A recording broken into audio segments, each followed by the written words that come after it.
What if your home wasn't just where you lived, but something that actively supported your nervous system, your energy, and your next chapter? In today's episode, we'll explore how small, intentional shifts in your space can help you feel calmer, lighter, and more supported without overwhelming change. This conversation may inspire you to see your home in a whole new way. Hey, lady! Welcome to the Highly Sensitive Woman podcast. Do you struggle with self-doubt, setting boundaries, or feeling overwhelmed? My name is Alyssa, and I'm a highly sensitive woman who spent years trying to fit in, ignoring my own needs, and living in constant fear of disappointing others. But I finally discovered the power of embracing who I am, and now I don't feel so broken. In this podcast, you'll learn to find your voice, set boundaries, and live with bold confidence and inner peace. Grab a cozy blanket. It's time to connect with someone just like you.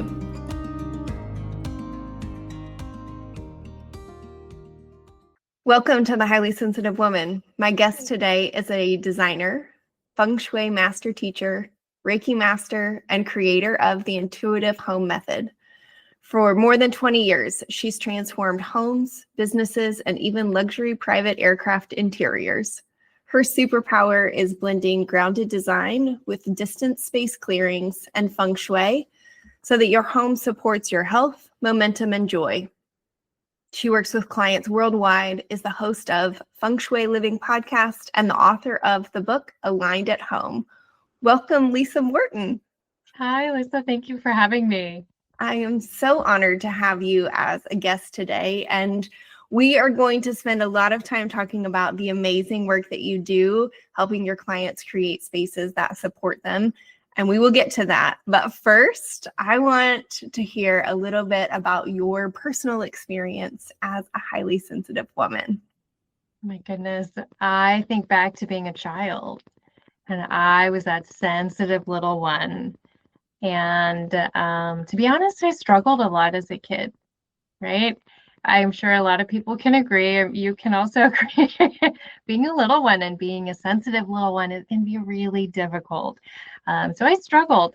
And I actually used a lot of my interior space, my bedroom, to support myself. And I look back now and it's like I've come this full circle moment. I was trying to make myself feel comfortable and safe and grounded while knowing not a clue what I was doing.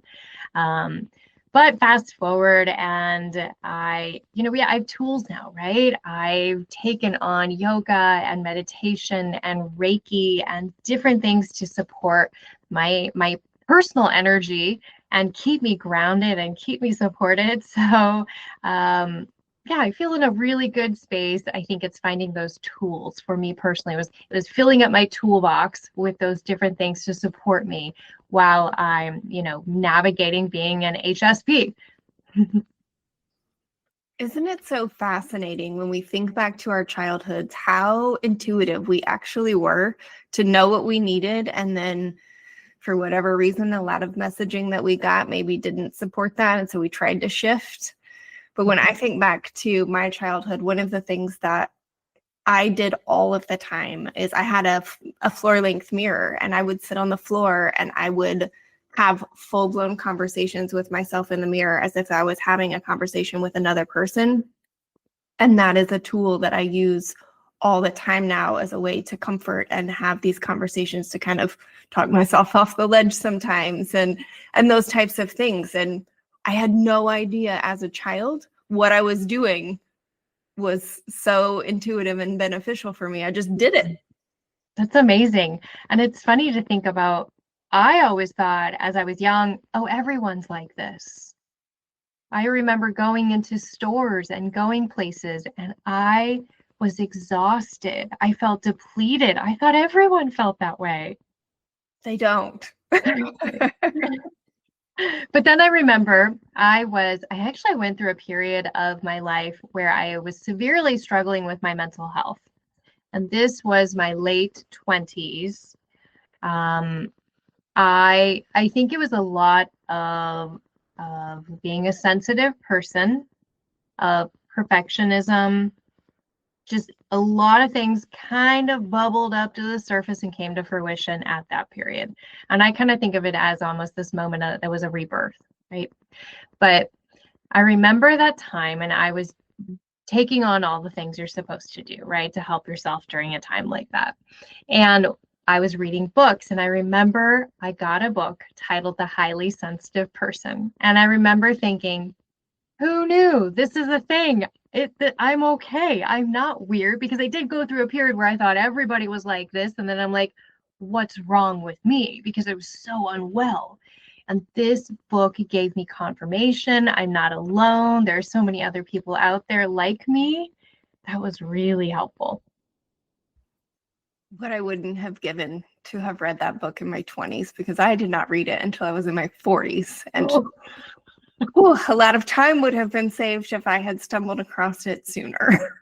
But you know what? I think that's so interesting to think about, because now we're seeing things. We're seeing yoga being taught in schools, and mindfulness and meditation. So hopefully, while little ones or younger ones have newer things to deal with that maybe we didn't, they do have some of these tools. And I think that's really fun for me to see. I wholeheartedly agree with you on that. And normalizing it, I think, is huge, that there is nothing wrong with using any of these tools, and choose what works for you and discard what doesn't. Yeah, I agree. I think it's easy to maybe navigate to unhealthy options, but now that they're, I know so many people that meditate. It's not just me. I'm just not the weird lady meditating. Everyone does it, or everyone likes a moment of mindfulness. That could be sitting with your cup of tea and just really tasting the flavors in the morning before you start your day, as you're looking out at the birds, right? It could just be that. But we have so many healthy options versus, a lot of people navigate towards drinking substances, unhealthy options. So it's nice that there's so many great things now. I'm a big fan of sitting in the morning with my cup of tea. So that's my mindful moment to start my day. Oh, what a nice way to start the day. I like to start my day in quiet, whatever that might be. I start with some morning yoga and some meditation, but I just like for it to be quiet. So if I'm ever in a space where it's kind of a hit the ground running and I don't have that time to kind of ease into my day, I definitely feel the difference in the way that the rest of my day goes, for sure. And not just our routines, but our spaces. And you were talking about, I like to sit with my tea, and I'm guessing you have kind of a designated space in your home where you do that, right? Our spaces really do affect our emotional and physiological state. And was it during your 20s when you discovered the Highly Sensitive Person book? Is that when you started to kind of make that connection, or was there another time where you realized how much of an effect our space and our homes specifically have on us? I had this inkling in the back of my head, because my beginning a part of my design career was like more of a traditional design approach, right? I was going in, I was remodeling bathrooms and all, the aircraft design and everything, and making things beautiful was my goal. But I always knew that I'm like, there's something more I can do here. I don't know what I'm talking about. I don't know how to do it, but I know there's more. And someday I'm going to research it. And then after going through my own, I'd say it was a time where I was a mental health puddle on the floor. I started looking at my space, and it allowed me to really explore this deeper. And then I realized how many other people need it as well. So I dove in, and I have no doubt now, after doing it for so long, that this is what I meant to do. I feel that same way, that I'm finally doing the work that I was put on this earth to do. And I can speak for myself, and I'm assuming I can speak for you, that really just changes everything and how you approach your relationships and your day-to-day life. And yay for you that you were doing work. This morning I was having a kind of a mentorship call, or a coffee conversation with someone, and he was talking about this story that I share in my book about a woman who I had been struggling with cancer for many years.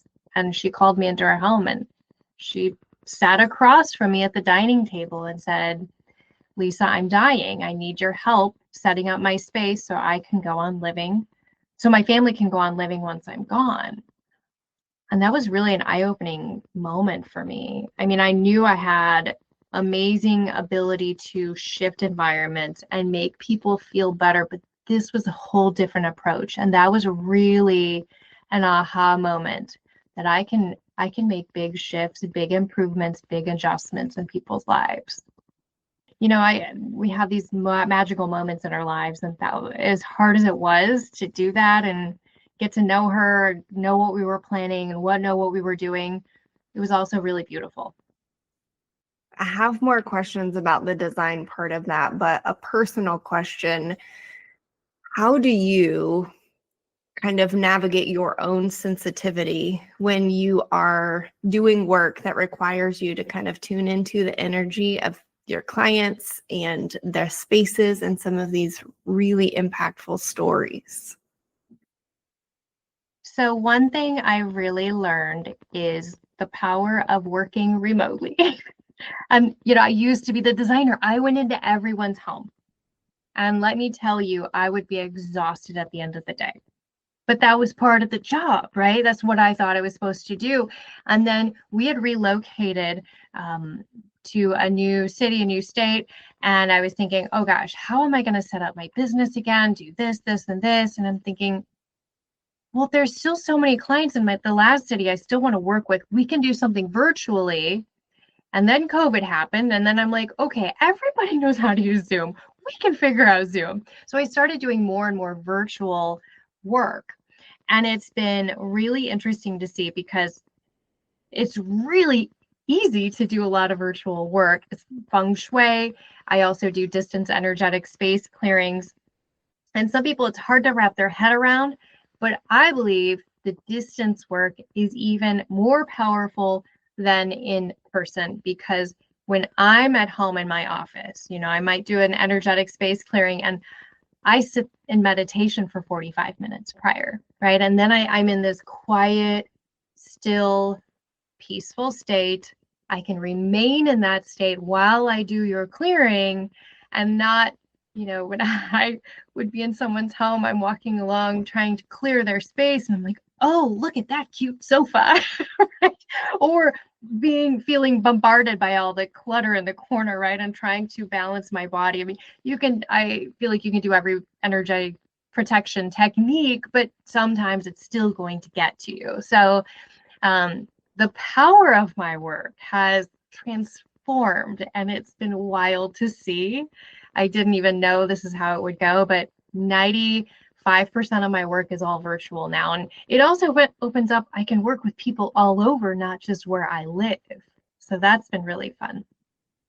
I love virtual work. And while 2025 brings its own kind of challenges, before we got on the call, we were talking about, different experiences and, the way that we grew up. And again, 2025 comes with its own challenges, but it comes with the opportunity to work remotely and to connect with people all over the world. And I just think it's so cool how you and I connected completely virtually by happenstance, and we live about an hour, maybe an hour and a half from each other. And we will have the opportunity to get together in person, but our paths might not have crossed otherwise. So I am grateful for the virtual here for a lot of reasons. But similarly to you, being able to work remotely has allowed me to conserve energy in a way that I could not when I was in a building 5 days a week. Mm-hmm.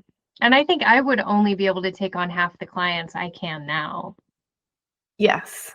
If for no other reason, time, right? Because you save so much time being able to just click a button and hop on a video call.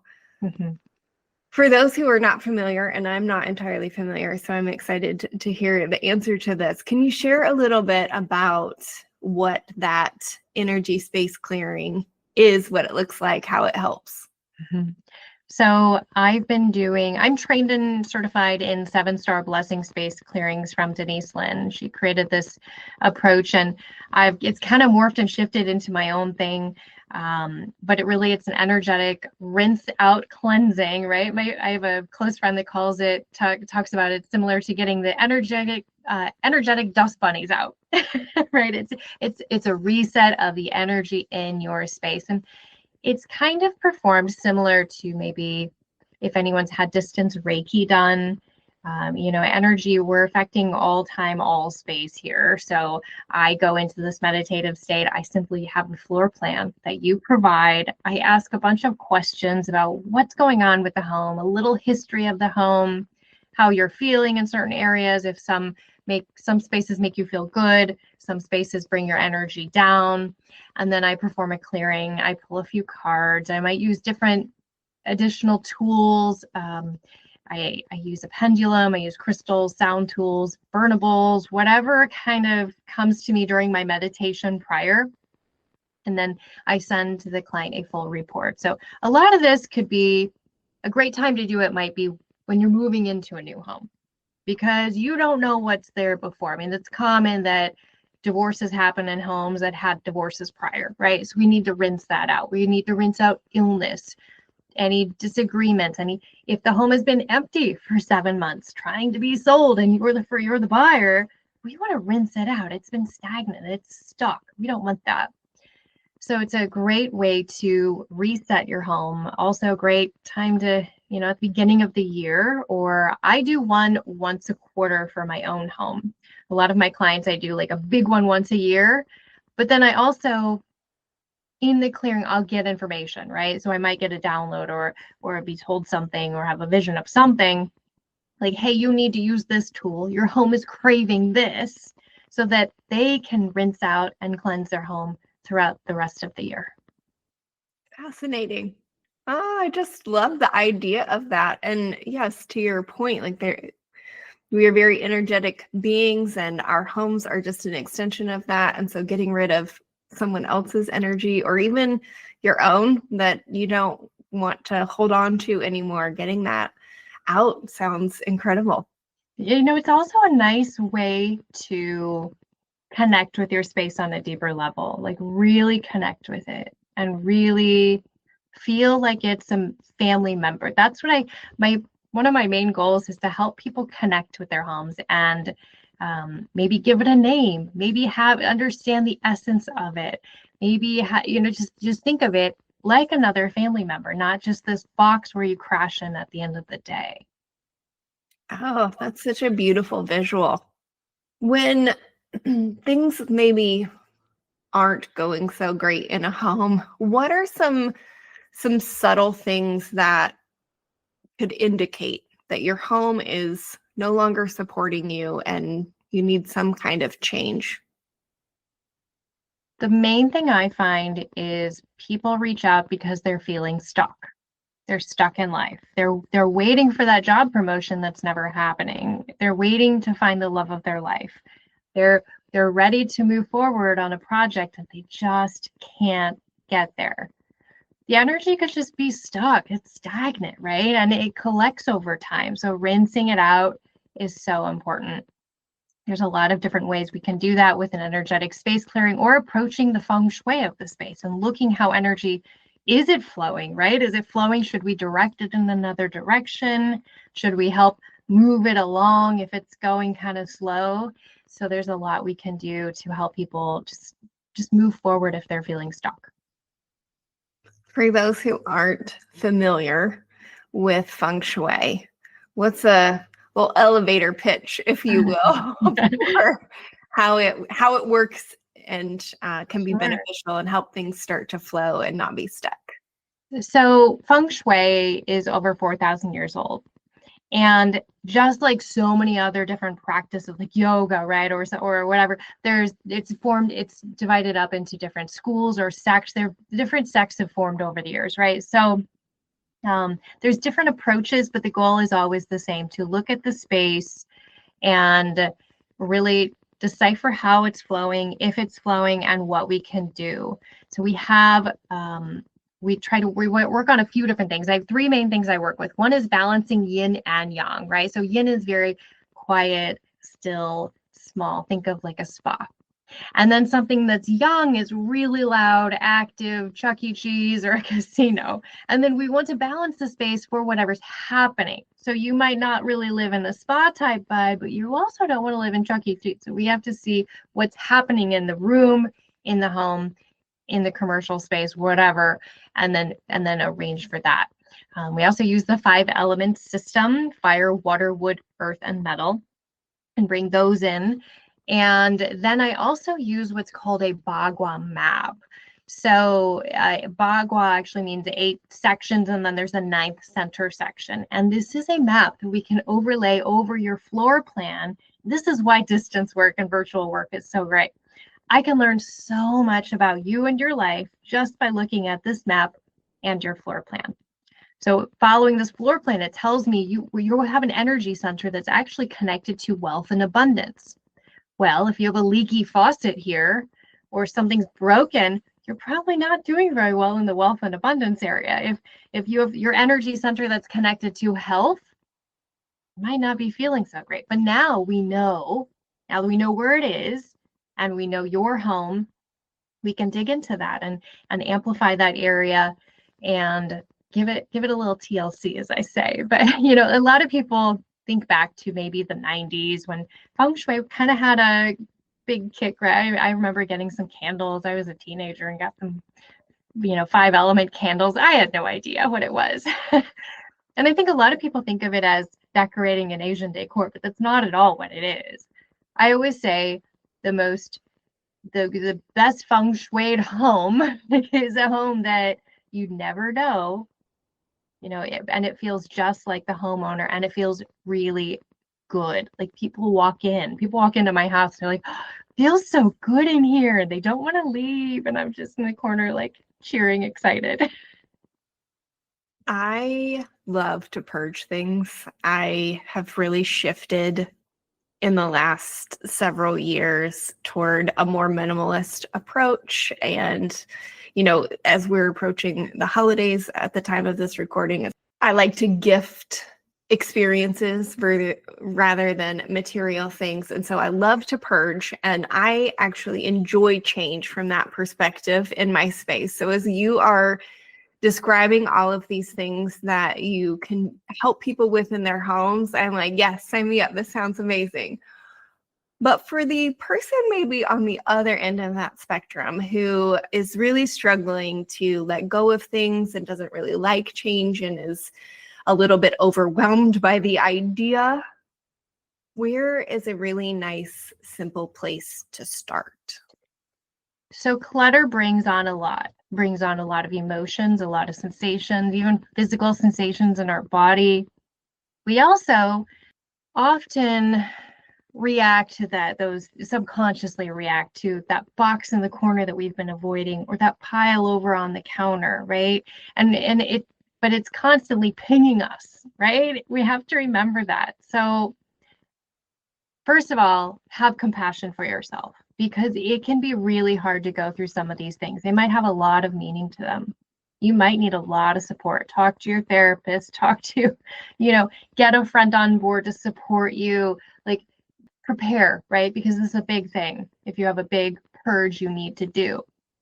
On the other hand, sometimes we don't need to declutter everything in our home. I mean, while we want as little clutter as possible, sometimes we just have stuff. And I encourage people to stop stressing about purging your whole home and instead find that one thing that it's blocking you.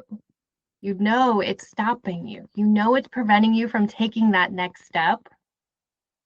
And it's been simple, like one box, and I've had complete transformations for clients, right? Or one, I've shared this story a lot about, I had this vase that I got for a wedding gift. I thought I was supposed to keep it because this woman made it for me for a wedding gift. And I love handmade things. I love artists. I love art. So I was like, oh, I need to keep it. But oh my gosh, it was really ugly. It was not my taste at all. It just was not my vibe whatsoever. But instead of enjoying it, I had this internal fight of, oh, I should really like this, but I really don't. Oh my gosh, what do I do? And every time, instead of walking by and enjoying it, I would have this feeling. And then eventually it kind of disappeared, but it was still pinging me every time I walked by, even though I wasn't feeling that sensation. And so that it can be one small thing. I ended up gifting that vase to my mom, who it matches her house beautifully. She loved it. Would always comment about it whenever she'd see it. And I'm like, okay, why don't you take it home if you love it? And then I went out and got a beautiful glass bowl, actually, that it was hand blown, and it felt more me, and I just felt more connected to it, and it took the space of the vase. So sometimes it's that one thing that's stopping you. It could be something beautiful like a vase. It could also be an important box of papers that you might be avoiding. What are some of the energy shifts that you see in people when they do that, when they take action on just that one thing? You think you're doing one small thing, but it's huge. It's like the clouds part, and they'll call me, I'm sleeping better. I got the promotion. I found all this cash in my wallet or in my purse that was, I pulled out for the winter, and I found all this, or like these little things that feels kind of magical, but it's really just aligning energy, and a lot of really good things can come to fruition. And if nothing else, you just feel lighter, you feel freer, you can take a bigger breath, your shoulders can drop. And that's what we want in our homes. We don't want to be bothered by these things in our home. I want you to go into your home and like, oh my gosh, I am home. I feel supported. I feel so good. I'm happy to be here.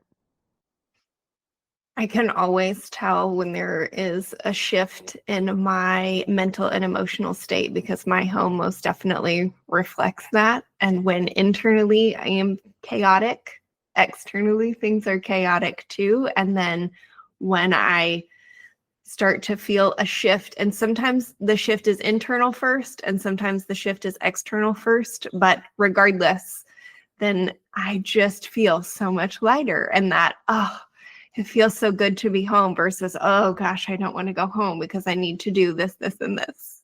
Yeah. I mean, our spaces, it's all reciprocal. The body energy of our body feeds off our spaces, and our spaces feed off our body. That's why I work with a lot of clients to find that harmony. It's not just walking your 10,000 steps and thinking you're going to, like, why am I not feeling great? Well, if your home is in disarray and your bed's old, needs to be replaced, it's not in a good position, your kitchen isn't laid out to support you and your health goals, like, it all needs to be reciprocal, and vice versa. You can have your home spotless and spick and span, but if you're not caring for the energy of your body, your home's going to feed off that. Absolutely. You have shared so many incredible nuggets today, and just so much wisdom for the listener. Is there anything else that you feel like, oh gosh, we didn't touch on this, but I think this is really important for every highly sensitive woman, and just any woman out there in general who's listening? So I have a little paragraph in my book that I'd love to read, if that's okay. It's something that I feel really just warmed by, I guess. And did I make up a word? You betcha. It's called nestorations. So I talk about introducing nestorations. Consider this. You have the power to infuse your home with the essence you crave through simple, sweet, loving actions. I call these nestorations. You may have heard of people talking about glimmers, those small moments that spark joy or peace in your day. But nestorations, they work the same way, inviting you to delightfully sprinkle vibes into your sweet nest or home. A nestoration isn't just about cleaning, tidying up, or making feng shui adjustments. It's about mindfully caring for your home in ways that feels nurturing. It's the difference between rushing through chores and slowing down to infuse those moments with love, gratitude, and purpose. These small, sweet acts create powerful shifts, bringing balance and peace to your space and in turn to your life. Remember, when you show up for your space, it shows up for you in return. So I encourage anyone to take on any little simple sweet restoration. And that could be, as you make your bed, take one extra moment to like adjust the blanket so it's smooth, right? Or take an extra moment to adjust the trim on your throw pillow, right? So it just takes a moment to add this little infusion of love into your home. Restoration and infusion of love. I am stealing both of those and carrying them with me everywhere I go now. I love it so much. If someone wanted to learn more about you and the work that you do and your book, Aligned at Home, where can they find you? You can go over to my website, purelivingwithlisamorton.com. That's Lisa, Lisa, Morton, Morton. You can find me on social media at Pure Living with Lisa Morton. And then my book, Aligned at Home, is available anywhere you buy books. Amazon's probably the easiest, but if you want a signed copy, you can snag one on my website and I'll sign one and pop it into the mail to you. Wonderful. Thank you so much. It's been such a pleasure. Thank you. Before I wrap up this episode, I want to invite you to take one small, loving action in your space today. Just one, and notice how it feels in your body. That awareness alone is powerful. And if this episode stirred something deeper for you, just a reminder, I'm currently offering 4 free sessions to 7 new clients, and those spaces are filling up quickly. If you're feeling called to explore what support could look like for you, you can find the link to send me a message for scheduling your free consultation in the show notes. Until next time, take care. I hope you enjoyed today's episode. If so, would you take 30 seconds and share it with a friend who may be feeling like she's broken too? I'd love it if you leave a quick review for the show on Apple Podcasts. It brings me so much joy to know this podcast is helping you. Now it's time for me to stop talking and go soothe my senses in nature. I'll meet you back here next week for another episode. Take care.